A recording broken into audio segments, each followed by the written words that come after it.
Hi friends, anti soup கேட்டிருந்தாங்க. So அதனால் அவங்களுக்காக மட்டன் சூப் வச்சு கொடுத்துருந்தேன். குடிச்சிட்டு ரொம்பவே சூப்பராக இருக்குதுன்னு சொல்லியிருந்தாங்க. இந்த வாட்டி ஊருக்கு போனப்போ நான் சுத்தமாக நான்வெஜ்ஜே சாப்பிடல. பிரதோஷமும் தைப்பூசமும் வந்ததுனால ஃபாஸ்டிங் இருந்திருந்தேன்.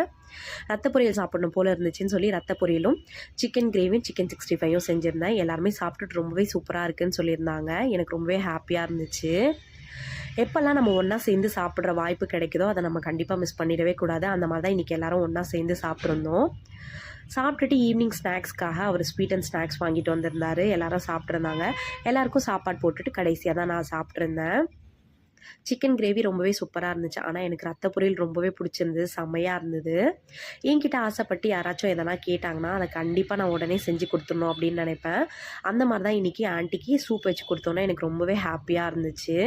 இன்றைக்கிட்டே ரொம்பவே சூப்பராக போச்சு. நிலா பாப்பாவோடையும் இசை பாப்பாவோடையும் ஷர்வாதுரு செம்ம ஜாலியாக விளையாடிட்டு இருந்தாங்க. நம்மளோட சேனல் சப்ஸ்கிரைப் பண்ணுங்கள், பெல் பட்டனை கிளிக் பண்ணுங்கள், மறக்காத லைக் பண்ணுங்கள்.